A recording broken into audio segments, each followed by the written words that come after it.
Hi guys! For our next video, we're going to discuss another law of exponents, which is power of a power.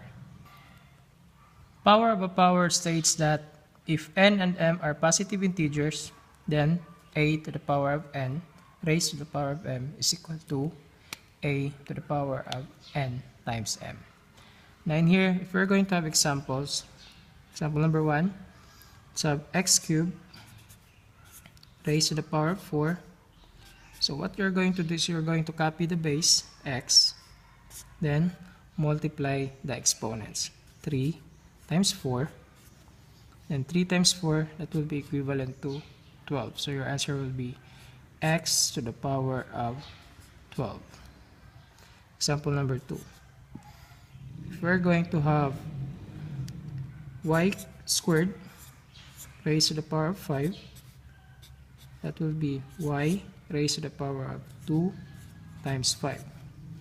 2 times 5 is 10, so our answer will be y to the power of 10. Example number 3. A to the power of 4 raised to the power of 6. So that will be, you're going to copy the base a, then multiply the exponents. 4 times 6. So 4 times 6 will be 24. So a to the power of 24. Okay, let's have our last example. Let's have b cubed raised to the power of 10.